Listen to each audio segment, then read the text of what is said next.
I'm Jennifer Sanasti. You're watching News 24 Live. David Parrott and Sebastian Thompson are joining me in studio. Now they are changing the marketing industry in South Africa with their new company, Gravity. Hello. Morning. Hi. How are you guys? Very good. All good, Good. all good. Good, cool. So Gravity is groundbreaking for the marketing industry here in South Africa. Why don't you tell us why?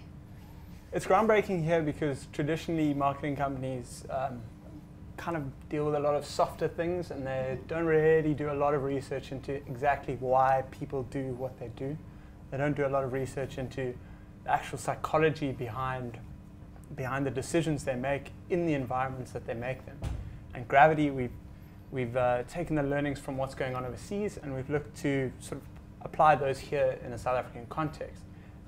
There's an agency called Ogilvy Change in the UK that pioneered the application of behavioral economics, which is this study of how people make decisions. And they looked at applying that to a marketing communication context. And we thought that's a pretty unique approach to how to do marketing. Why don't we give that a go here in South Africa? And so we started Gravity Ideas. Nice. Now you guys look quite young. We are. We are both 24 years old. Wow. Yeah. You're putting me to shame right now. How do you pioneer a whole industry at 24 years old? I think it's just I think it's just something we've been really fascinated with. Yeah. We're really interested in it, and we went out into the marketing world and we saw that there was a gap here. This thinking, this applying behavioral science to marketing wasn't something that was really being dealt with in the marketing world, and we just saw a gap and went through it. So a bit of opportunity, opportunism, and a bit of passion and interest for the field. I think that's the combination that got it going. 100% passion all the way. That's how you do it. Now, how do you apply behavioral science to marketing? That's a good question. Okay, so we use a process where basically we go to businesses and we turn a business objective into what we call a behavioral objective. So a specific behavior that a client wants to change. We then go and do ethnographic research, so we go out into the field, immerse ourselves in the field, understand the context, understand the kind of the social factors that are involved, the environmental factors, and then the kind of the psychology of the consumer. And then we also collaborate with academics. So we basically, just to think of a project right now, we're working with a linguistic anthropologist, so an academia, so bringing that academic thinking into the marketing world. So that's the kind of research element. On top of that research, we then build behavioral tactics. So tactics to solve that objective, to shift that behavior, also known as nudges. I don't know if you would be aware of that. And then we then go and test it. So we measure the progress or the performance of these tactics and test them to see if we've done a good job. Wow. Now, how long does this process take?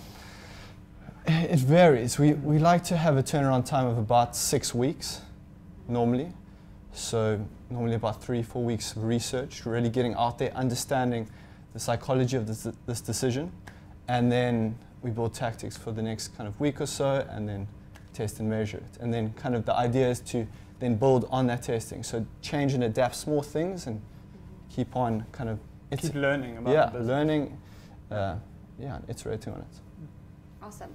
Now tell me about some of the projects you've worked on. I guess we want to know what the difference is between what people are already doing in the marketing industry and what they're getting with you. So maybe if we can put that into a real world example. I think the critical thing to express about the difference between traditional marketing and what we're doing is it's not necessarily something that's never been done before, never seen or never heard.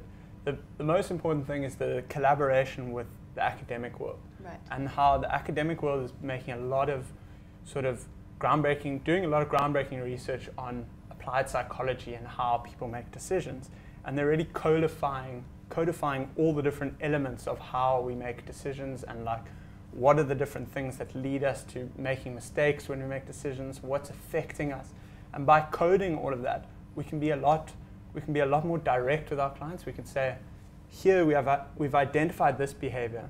In the academic research, they show that if you apply these things, you will get this change. It's not as cut and dry as that, obviously, because contexts change, but it's a lot closer to an advertising agency that would go and say, well, you know, you got this new product, we're going to try this and we'll see how this works. I mean, there's that famous quote from the ad world about Coca-Cola. And Coca-Cola say 50% of our advertising works. We're just not sure which 50%. So what we try and do is go, okay, well, let's get down to like exactly what is working, why it's working, and attribute it back to academia. So I think the best example we have of like a really good case study that worked for us was the Big Issue project that we did. Yeah.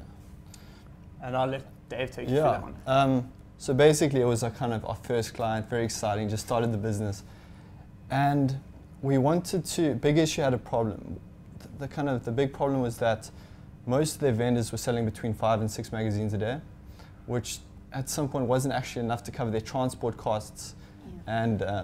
And basically the Big Issue vendors, they're entrepreneurs. How the business model works is they buy magazines from Big Issue, they then sell them at a markup. So they have to make a profit in order to survive and actually help their families in that. So we looked at this problem, we thought, how can we increase the sales of these Big Issue vendors using our kind of behavioral psychological tactics?